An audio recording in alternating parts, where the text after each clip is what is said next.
We staan hier voor Parador Pirahã langs de P09. De P09 wordt ook wel de Trans-Chaco-route genoemd. Dit is de route in de Chaco, onderweg naar Neuland. Vlakbij Philadelphia is dat. Dat is het hartje van Chaco. En dan gaan we kijken hoe de koeien daar leven. Want cameraman achter de schermen, dit is onze cameraman. En ik voor de schermen zijn gepassioneerde vleeseters, carnivoren. We hebben gevraagd, ons onderzoek gedaan, waar kun je nou het beste vlees halen in Paraguay? Menig Paraguayaan zegt, Neuland heeft het beste vlees. We kunnen helemaal terughalen hoe de generaties koeien zijn opgegroeid. Maar, don't trust, verify. Wij willen zien hoe het daadwerkelijk daar gaat. Want kan het zomaar zijn dat er misschien wel gras gevoerd is aan het begin, maar aan het einde dan toch om vet te mesten wat graan wordt bijgevoerd. Dus wij gaan in gesprek met de boeren. Wij gaan kijken hoe de koeien daar leven in de Chaco. Ik vind het zelf heel leuk, heel spannend, echt een leuk avontuur. We zijn al zo'n 3 uur aan het rijden. We zijn al best wel op weg. Je ziet helemaal niks. Je hebt hier een restaurantje. Prima eten overigens. €5. We hebben een lekkere ossa's net gegeten. Carnivore. Gewoon doen. Heerlijk. De vrachtwagens hier langs gaan. 4x4's. Het zal zo direct vast en zeker wat minder mooi worden te weten. Maar wat een natuur. Wat mooi. Het is een mooie dag. Dus wij gaan op pad en doen onderzoek. Voor onszelf, maar ook voor jullie. Om eens te zien wat hier allemaal te beleven is. Ja, ik had het net al even over de route. Hier zie je de oude weg. De Trans-Chaco helemaal richting Philadelphia. En daarachter is de nieuwe weg. Die is zo'n 3 jaar oud. Hebben Mennonieten, vrienden van mij zojuist doen vertellen. We gaan die ook bezoeken in Philadelphia. Maar dat versoepelt de route wel. Want jeetje, wat kan je hier goed rijden. Echt super nieuw asfalt. Geen gaten in de weg die bekend zijn in Asunción. Je kan hier gewoon lekker gas geven. A few moments later. Mijn naam is Lester. Hans-Peter. Hans-Peter, schön dich kennenzulernen. Sie sind Bauern hier in die Umgebung von Neuland. Ja, ich bin hier Bauer zweiter Generation. Mein Vater ist hier vor 75, 80 Jahre angesiedelt. Hier auf diesem Camp. Der ist dann von Russland über Deutschland nach Paraguay gezogen. Mit einer Gruppe von 2000 Mennoniten. Die sind mit dem Schiff und dann von Buenos Aires mit einem kleinen Schiff bis Asunción und dann Puerto Casal und dann mit dem Zug und dann zuletzt mit Ochsenkarren bis hierhin gekommen. Da hat man den hier abgesetzt und da war nichts. Das war nur Busch. Wenn ihr nachher später da im Busch sehen, so war alles war Busch. Hier waren offene Campe, da war Sandboden, da ist nicht so viel Busch gewesen. Deswegen hat man diese Dörfer in solche offenen Campe angelegt. Und dann hat man angefangen zu arbeiten. Die ersten 40 Jahre waren sehr schwer für ihn, für meine Eltern dann. Da sind auch mehr wie die Hälfte von den Einsiedlern sind abgezogen, zurück nach Deutschland und Kanada. Und wir sind dann geblieben. Meine Eltern sind geblieben. Ich habe hier dann später den Hof von meinem Vater gekauft. Und ich bin jetzt hier 30 Jahre, was ich den Hof hier bewirtschafte. Sehr interessant. Und hier sehen wir die Kühen, die Stieren, sagt man. Ja, wir machen Viehzucht und Ackerbau kombiniert. Wir machen den Ackerbau mehrheitlich, um Futterreserven zu machen, um Silo zu machen, um Korn zu dreschen und dann noch das Fertigprodukt zu machen. Da werden wir später noch einmal hinfahren, wo wir die Ochsen zu Ende füttern. Und hier habe ich dann Kühe, die sind die Bullen von der Rasse Santa Gertrudis. Und die haben 5 Monate, 4 bis 5 Monate werden die zu den Kühen gelassen. Die andere Zeit im Jahr haben die halt Ruhepause, dann sind die hier als Brüder alle zusammen und können dann später wieder zu den Wackers, zu den Kühen. Ja. Kühen. Also sie werden dann auch durch Gran essen, nicht 100%, 100% diese Yerba. Nein, diese letzte Zeit, das ist doch halt mit dem Klima gekommen. Wir hatten sehr trockene Jahre, da kriegten wir unsere Rinder nicht gescheit fertig für Schlachten. Und da haben wir uns eine Futteranlage oder ein Feedlot angelegt. Und jetzt tun wir die letzten 40 bis 60 Tage vom Rind, machen wir dann eine Termination, also eine Fertigfütterung, dass die dann auch wirklich schön fett sind und dass ihr dann noch gutes Fleisch kriegt. Aber wir haben ja hier auch genügend noch solche Betriebe, die halt nur auf Weide gehen. Nur sind dann andere, jeder so wie er es hat. Ja. Manche tun das wirklich extensiv, die haben dann ziemlich weniger Rinder auf dem Hektar. Und die, was dann ein bisschen weniger Hektar haben, die machen dann auch schon etwas intensiver und haben dann halt mehr Kosten, aber können dann auch mehr Rinder auf dem Hektar halten. Mhm. Interessant. Und weißt du, ob die Mais, ist das genetisch modifiziert oder hast du keine Ahnung davon? Ne, normal brauchen wir nicht solchen Mais. Wir pflanzen diesen Mais an, der halt noch nicht modifiziert ist. Sehr schön. Ja. Und wie viele Kühen hast du insgesamt hier auf deiner Bau? Wir haben hier 500 Rinder auf dieser Stelle. Hektar ist das hier insgesamt? Hier sind 600 Hektar. 600 Hektare. Das kann man nicht vorstellen in Holland. 600 Hektar. Ja. Riesig. Naja, man muss davon ausgehen, wir rechnen 2 Hektar für ein Rind. Wow. Normal. Wenn ich das jetzt tue, was ich sage, dass wir noch zufüttern und mehr Reserven machen, können wir etwas mehr. Dann kommen wir fast auf 0,8 oder 0,7. Aber normal rechnet man im Chaco eigentlich 2 Hektar pro Rind, wenn man hier produzieren will, weil es halt sehr extreme Wetterverhältnisse gibt. Wir haben diesen Jahr sehr schönes Wetter, weil normal für diese Zeit haben wir nicht solches Gras, dann sieht das mehr so aus wie da beim Trug. Aber dieses Jahr haben wir einen sehr schönen Sommer gehabt, deswegen haben wir auch genügend Weide im Moment. Ja. Ja, wie fremd ist das denn? Weil es ist jetzt Winter und der gibt dann eigenes Regen, aber trotzdem ist es ziemlich trocken hier. Wir tun normal haben wir mindestens 6 Monate, was wir fast keinen Regen haben. Und wir haben Extremjahre, wo wir bis 9 bis 10 Monate keinen Tropfen Regen gekriegt haben.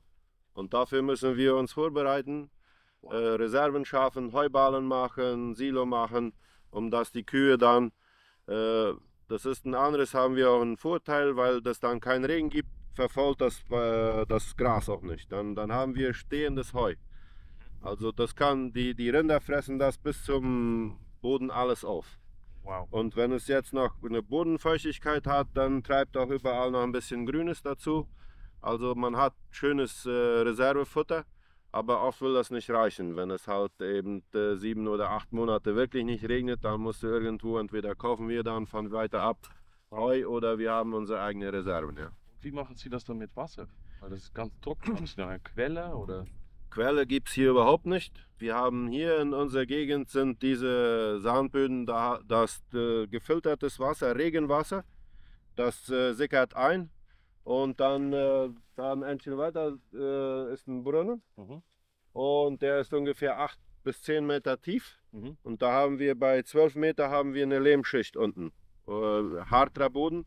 Dann sickert das Wasser bis auf diese Schicht und dann holen wir uns das mit einem Sickerbrunnen mit der Pumpe hoch. Ja. Das ist genügend dann für die 6 bis 8 Monate, wenn es dann... Das reicht nicht immer aus. Zusätzlich haben wir noch Wasserreserven wie Tajamares, große Tümpel, was wir ausheben mit Maschinen. Und jetzt die letzten Jahre wird es auch immer mehr gemacht. Man tut diese, weil man hat die meisten Tümpel, die ziehen auch Wasser ein. Und dann machen wir das mit einer Membrane, mit einer Plane, legen wir die aus, dass wir dann zumindest das Wasser nicht nach unten verlieren, nur mit der Verdunstung. Aber das sind Wasserreserven, was wir anlegen und wir müssen halt dann genügend Wasserreserven für unser Vieh haben. Ja, das sind diese Reserven mit den Brunnen, aber dann auch Tümpel, die wir machen müssen. Ja. Das hört sich richtig anstrengend an. So. Ja, leicht ist hier nichts. Nein. Wow. Ja. Respekt.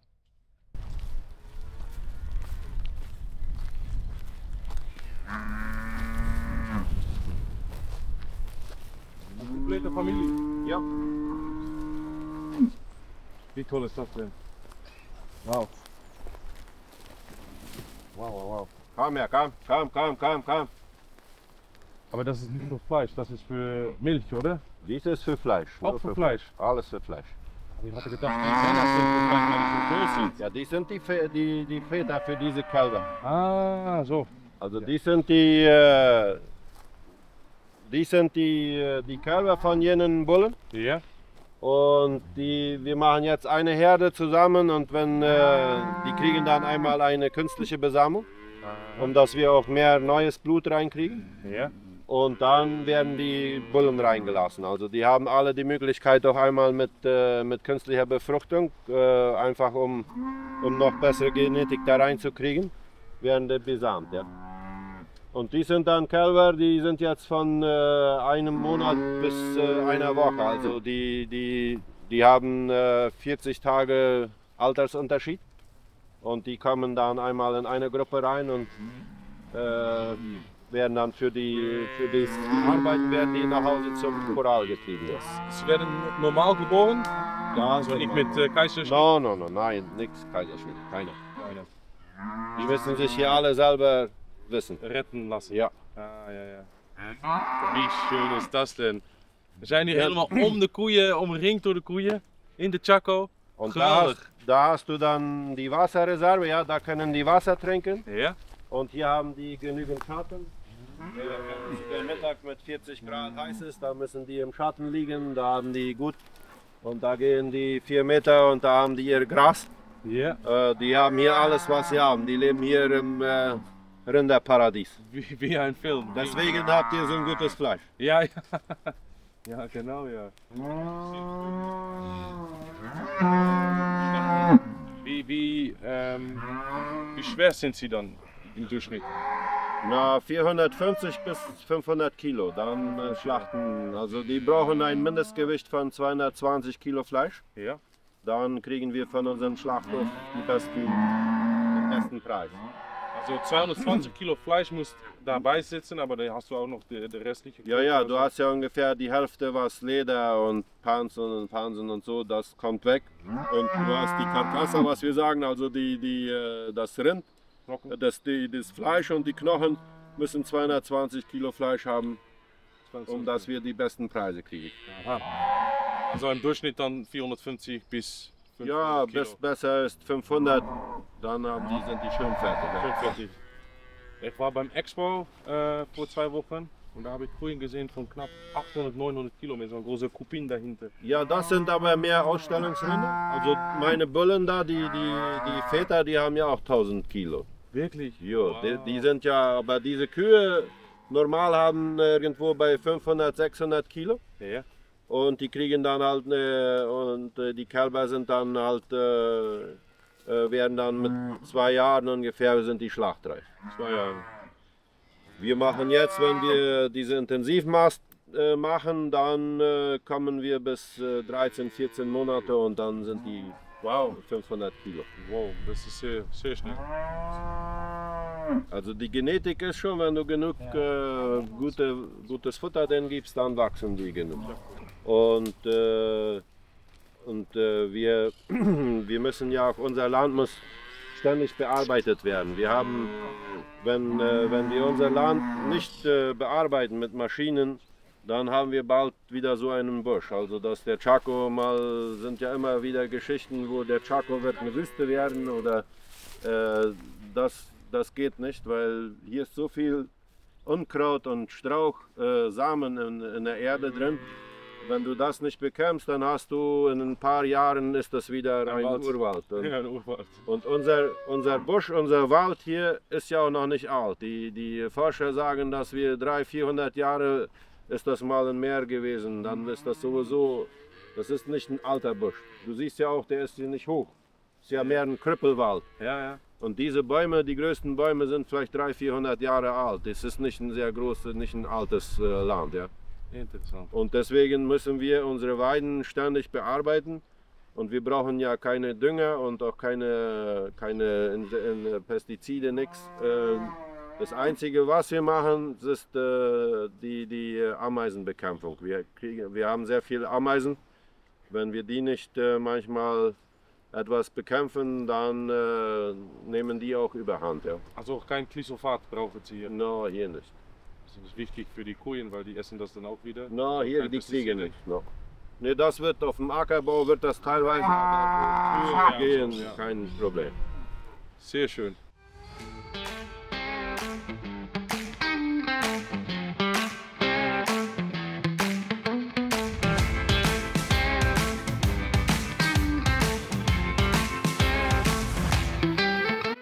We zijn even gestopt, want er is een giftige slang gezien. En dat is natuurlijk niet goed voor de koetjes. Dus moeten we even kijken waar die is. En dan even ingrijpen.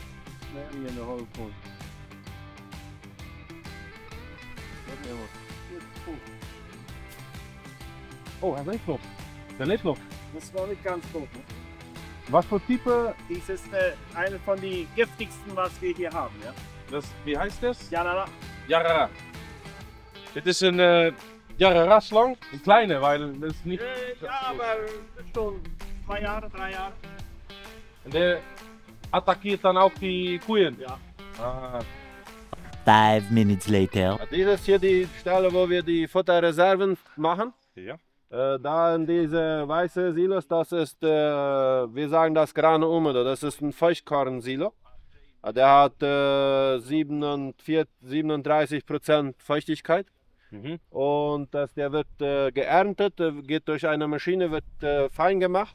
Mhm. Und da wird er in den Sack gestopft und mit einem Zusatzmittel, das er gut gären kann. Und dann haben wir sehr gutes Zusatzfutter. Das Heu, das ist nur für die Kühe zur Reserve, wenn das bleibt hier unter Dach. Aber für die Ochsenmast brauchen wir dieses Mais-Silage. Ja. Aber das ist, so wie ich ja schon sagte, wir haben normal im Winter nicht so ein grünes Gras. Wir haben dieses Jahr einen super Winter. Wir hatten sehr viel Regen im Sommer und dann treibt das Gras immer wieder aus. Ja. Und Im Sommer Regen. Wow. Im Sommer haben wir immer Regen. Ah, das ist Im Winter haben wir trocken. Okay. Okay. Das habe ich nicht verstanden. So. Ja, und Das ist dann die 37 Grad Feuchtigkeit. nee, dieses Silo, also dieses Planta Intera, sagen wir, das ist von der ganzen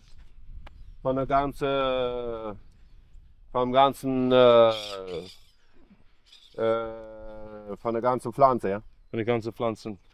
Ja. Alles komplett essen sie. Oh, ja, ook wel lekker. Riecht lekker. Zo, groenes.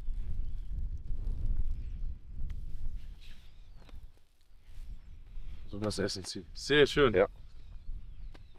Was für ein riesiges Terreno hast du hier. Terreno. Oh. Estancia. Distanz, ja. Dio mio. Wow. Die Koeien gucken uns alle, die Bakkers gucken uns alle an. Als je die Die sind schon die Erwachsenen. größere, ja. fast fertig. Die sind jetzt noch 2, 3 Wochen und dann gehen die zum Schlachthof. Ja. So, hier haben die dann ihre Wasser und kriegen dann 3-mal am Tag kriegen die hier ihre Futterration reingeschüttet. Aha. Und da können die dann im Schatten liegen und kriegen dann alles, was sie brauchen. Gelijk. Also hier wird Ein Mix von. ein Mix von, dieses ist der nasse Mais-Silo, das sieht ja man auch hier, der Mais Mhm. gibt man noch dazu und dann der Silo. Ja, das wird von einem Ernährungsspezialist wird mir diese Diät ausgerechnet, um dass wir eine gute Diät haben, dass die Rinder das kriegen, was sie brauchen, um eine schöne Fleischzunahme zu haben. Ja. Que lindo. Sind das alle die gleiche Type? Weil das sieht so mit die Farbe ein bisschen anders aus. Ja, die sind ja auch jetzt alles Rinder, die ich noch dazu kaufe. um die Mast zu Ende zu machen. Das sind nicht meine eigenen. Also wenn es meine, ich habe die Routen Ja, und die sind dann halt solche, die ich noch dazu gekauft habe. sehr schön. Und die haben jetzt irgendwo 18 Monate ungefähr, 17, 18 Monate, die werden mit 19 Monate werden die geschlachtet. Guck mal. Ja. Guck mal. Oh. Gute. Wow. Wow, wow, wow. Sehr schön. Sehr schön. Denen fehlt nichts. Nein. Wir haben ein gutes Leben hier. Ja, Jaco. gutes Leben, ja. Wetter ist gut. Komplett andere Geschichte wie bei uns in Holland damals. Ja, bestimmt. Wir wohnen dann hier, aber ich weiß noch die Geschichte in Holland, das ist komplett anders. Aber wir haben die sterke Terranos nicht. Naja, die sind ja alles so, wenn man mal überlegt, was unsere Eltern hier zustande gebracht haben. Also wir haben ja dieses Land zum Beispiel, war ich dabei, wo wir das gerodet haben. Und man sieht halt hier jetzt die Streifen, so ein Busch war das. Ja. Und wir haben ja dann halt einfach auf dem Blatt Papier unseren Plan gemacht, wie wir das wollen. Und dann machen wir das mit Maschinen sauber und haben dann hier, wir haben ja unsere Vorschriften vom Land, wir müssen alle 500 Meter so einen Schonstreifen von 50 Meter Breite stehen lassen. Für Winderosion und Brandgefahr und sowas wird das. Und Süden, Osten, Süden, Norden 500 Meter und Osten, Westen 1 Kilometer. Also du hast, so groß darfst du ausroden in einem Stück. Und dann muss wieder ein Schonstreifen von 50 Meter sein und dann geht es wieder ein Stück. Das ist dann von der Kolonie aus? Nee, das ist vom Staat Paraguay. Also wir haben sehr gute Gesetze, die Natur auch schützt. Und wenn wir ein Stück Land kaufen, müssen wir sowieso 25% stehen lassen im Naturschutz und zusätzlich dann diese Buschstreifen. Und wenn wir das jetzt mal in einen kleinen Betrieb, wenn wir zum Beispiel 300 Hektar oder 200 Hektar würden kaufen jetzt, dann können wir knapp die Hälfte ausroden, die andere Hälfte bleibt Busch stehen. Stehen bleiben, ja. Und ich denke auch, das ist gut so, wir müssen unsere Natur erhalten. Die ganzen Tiere und alles braucht den Schutz. Ja. Und wir sehen das auch wenn wir die Natur beobachten. Wir haben heute viel mehr Wildtiere wie vor 50 Jahren. Wow. Zum Beispiel Strauße gab es in unserer Gegend überhaupt nicht. Awesome. Heute haben wir große Herden Strauße. Ah. Jacarés, diese Landkrokodile, Ja. gab es in dieser Gegend niemals. Die sind vom Pilcomayo, das sind 300 Kilometer ab, sind die langsam hier reingesiedelt, weil es hier jetzt Wasserreserven, Tajamare gibt. Wildschweine war genauso. Wenn du mal ein Schwein gefunden hast, nur sehr selten. Und dann diese Tapirs, das sind große Wildpferde, so eine 300 Kilo, gab es wenig.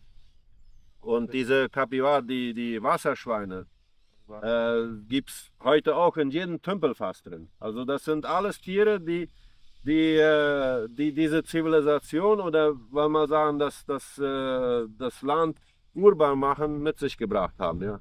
Sehr schön. Vogelwelt hat sich total verändert. Diese kleinen Papageien, die hat es früher nie gegeben. Wirklich positive Situation. Ja, weil wir machen ja, wenn wir jetzt eine Estancia machen, wir sorgen ja dafür, dass jedes Rind genügend Wasser hat. Also wenn wir jetzt mal eine Parzelle ausroden, dann kriegt ja die Parzelle auch ihr Wasser. Entweder wird da ein Tajamar gemacht oder das wird ein Wassertrog mit einer Wasserleitung. Und dann, dass das Vieh halt alles hat, was es braucht. Und das braucht ja dann das Wild, kann das dann auch brauchen. Ja. Sehr schön. Dann kann das Wasserschwein oder das Wildschwein auch da trinken und dann braucht es sich auch nicht weg. Und auch für den Schutz gegen diese Brände, weil letztes Jahr war ein richtig großer Brand hier in Chaco, ne? Aber das ist in unserer Zone gibt es diese Brände nicht. Erstens mal wissen unsere Leute hier, wie man mit Feuer umgeht. Aber diese großen Brände, die wir haben, das sind Steppen, die wir im Bajo Chaco, wo die großen Palmkämpfe sind. Das sind Palmkamp. Seid ihr hier vorbeigefahren. Das sind große Palmen. Ja. Und unten ist es praktisch sauber. Das wird mit Naturbusch, Strauch wächst da voll. Und dann, wenn da irgendwo Feuer reinkommt und ist noch keine Kontrolle, da sind keine Leute wohnen da, dann brennen da ruhig mal ein bisschen Hektar ab. Aber hier in unserer Zone kennen wir keinen Brand. Verbauen Sie da dann diese Palmöl oder so? Ja, das ist, also hier, aber das ist normal, haben wir hier nicht. Also in unserer Gegend sind auch, dieses große Busch wächst nicht und wir passen hier auf, dass es nicht Feuer gibt. Ja. Ja. Sehr schön.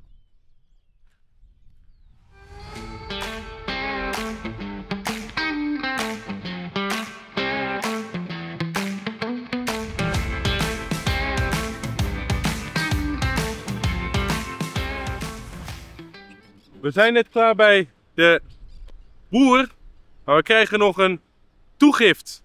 We vroegen hoe zit het met de melkproductie. Dus we zijn hier bij een melkveehouderij. Maar even kijken wat hier al binnen te zien valt. Hier zijn vanochtend vroeg de koeien gemeld. 8 stations waar de koeien in kunnen gezet worden om vervolgens het melk op te halen. En ja, hier lopen de koeien dan zo doorheen. Daarachter, voor degene die wat snapt van koeien, Nederlandse koeien, herkenbare koeien. We gaan er ook wel even naartoe lopen, om even te zien. De tank wordt net afgevuld, maar ik zou heel graag ongepasteuriseerde, verse Neuland melk willen drinken. Melk geproduceerd in Neuland. De koetjes, die worden vervolgens, als ze klaar zijn hier, gaan ze weer de wei in. Gaan ze weer lekker een beetje grazen. Je hoort ze. Geweldig. Geweldig. Ja, hier al gaat de verse melk gaat meteen erin, gekoelde melk.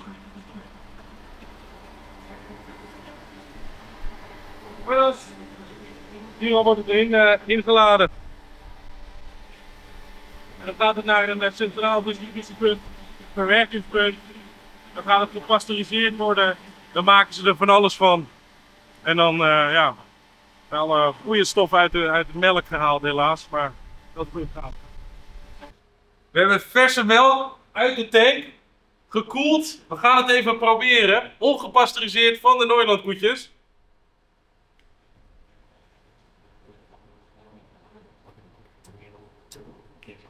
Cameraman? Zeker. Probeer jij het ook maar eventjes.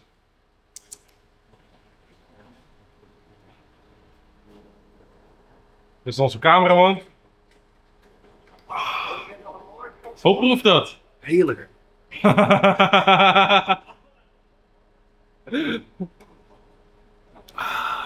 Lekker. Oh. Ja, kom aan. Stokje. Lekker man, lekker koud.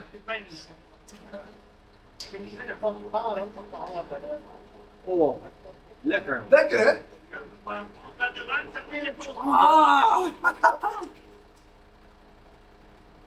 Several days later.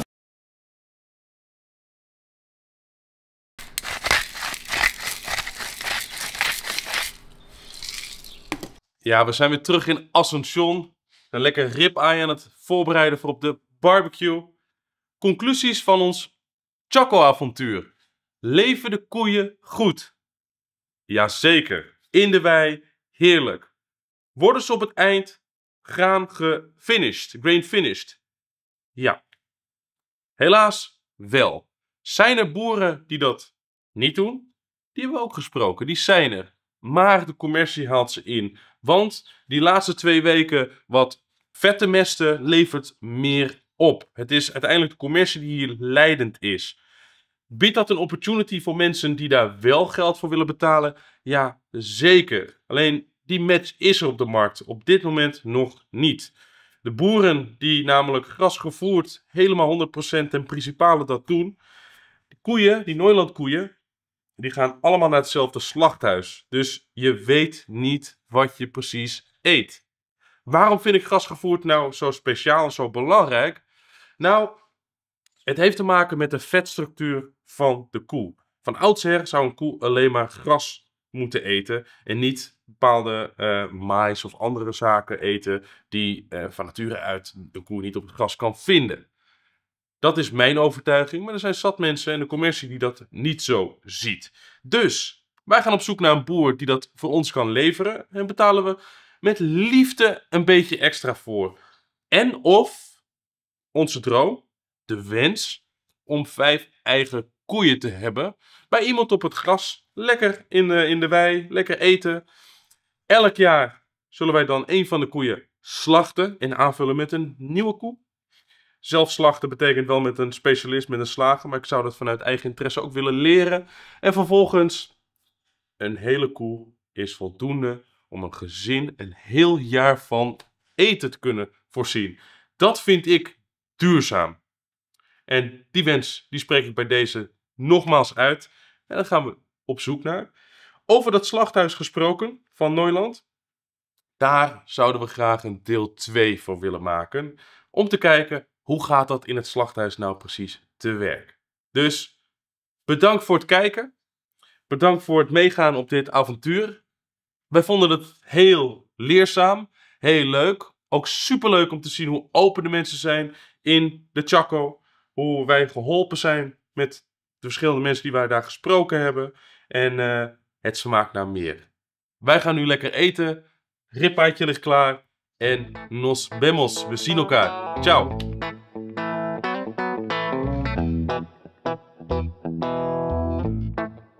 Typerend voor het vlees in Paraguay.